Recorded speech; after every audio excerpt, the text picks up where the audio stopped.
one of our brother was questioning. Is Allah and Yehovah ఇద్దరు ఒకటేనా?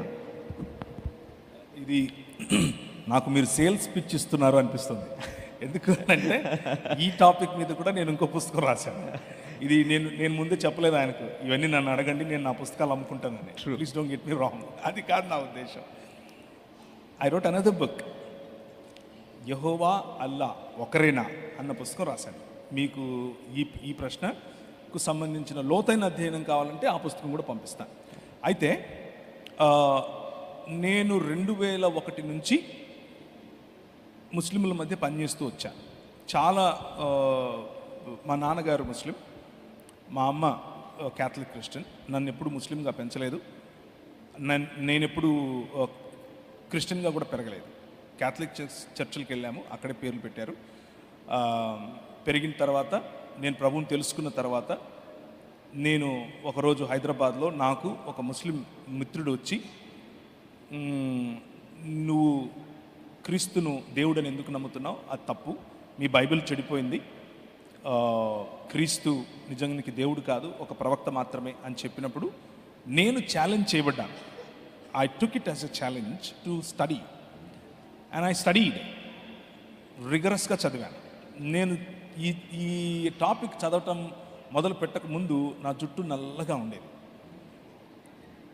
Topic మొదలుపెట్టిన తర్వాత ఒక 8 నుంచి 10 నెలల తర్వాత అద్దంలో చూసుకుంటే జుట్టు తెల్లగా అయిపోయింది. ఇప్పుడు రంగేసుకున్నా, మీరు పొరపాటు పడకండి.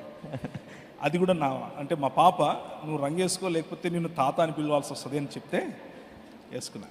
సో ఏం చెప్తున్నాను నేనంటే, నేను కష్టపడి చదివిన తర్వాత నా రీసెర్చ్లో నాకు తేలింది ఏంటి అని అంటే, నేను చేసిన రీసెర్చ్లో మీ అబ్రహాము మా ఇబ్రాహీం ఒకటే, మీ సారమ్మ మా సారమ్మ ఒకటే, మీ యేసు మా ఈసా ఒకటే. ఇదంతా బూటకం మాట, ఇదంతా తప్పు. వాళ్ళు ఇస్మాయిల్ పిల్లలు, వీళ్ళు ఇస్సాకు పిల్లలు. Absolute wrong. అల్లాహకు బైబిల్లో ఉన్నటువంటి యెహోవాకు సంబంధమే లేదు. అల్లాహ్ వేరొక భావజాలం, వేరొక భావజాలానికి సంబంధించినటువంటి దేవుడు. క్రీస్తు అలాగే త్రియేక దేవుడైనటువంటి బైబిల్లో చెప్పబడిన దేవుడు, ఆయనకు పోలిక లేదు, ఎక్కడ లేదు, ఏ గ్రంథంలో లేదు, ఖురాన్లో అస్సలు లేదు. ఖురాన్ అలాగే హదీసులు, అలాగే సిరా అంటే ముహమ్మద్ గారి యొక్క బయోగ్రఫీ చాలా సంవత్సరాలు నేను చదివాను. నేను దాదాపు 24 సంవత్సరాల నుంచి ఈ పనే చేస్తున్నాను, వాళ్ళ మధ్య పని చేస్తున్నాను. కానీ ఈ రెండు ఏమాత్రము ఒకదానికొకటి పొంతన లేనివి. ఆ దేవుడికి ఈ దేవుడికి చాలా వ్యత్యాసం ఉంది. ఆయన వమకరు అల్లాహు అల్లాహు ఖైరుల్ మాకరీన్ అంటారు వాళ్ళు. అంటే మోసగాళ్లకు మోసగాడు అని వాళ్ళ గ్రంథం వాళ్ళ దేవుని గురించి చెప్తుంది. మన గ్రంథం, మనం చదివే 66 పుస్తకాలు ఉన్న బైబిల్ గ్రంథం పరిశుద్ధుడిగా దేవుణ్ణి పరిచయం చేస్తుంది. ఆ గ్రంథంలో ఉన్న దేవుడు సృష్టిలోనికి ఎప్పుడు ఏ విధంగానూ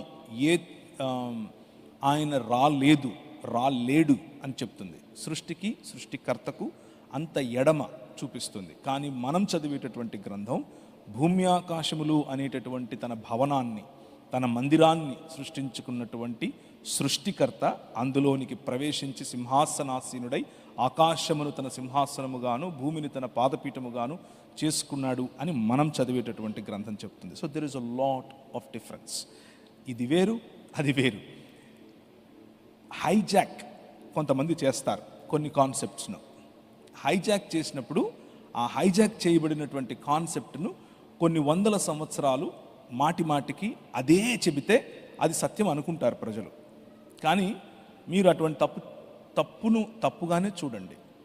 అదొక ప్రత్యేకమైన మతం, దానికి ఇచ్చే గౌరవం దానికి ఇద్దాం. అది వారికి ఉన్నటువంటి ప్రవక్త ఒక ప్రత్యేకమైన ప్రవక్త, వారికి ఇచ్చేటటువంటి గౌరవం వారికి ఇద్దాం. కానీ ఇది అది ఒకటే అనంటే మాత్రం చాలా సున్నితంగా, చాలా ధైర్యంగా, చాలా కాన్ఫిడెన్స్తో అలా కాదు బ్రదర్ అని కూడా చెప్దాం. ఎందుకు అనంటే ఇది మతం కాదు, ఇది క్రీస్తు రాజ్యం, అది మతం, ముహమ్మద్ గారు నిర్మించినటువంటి ఇస్లాం.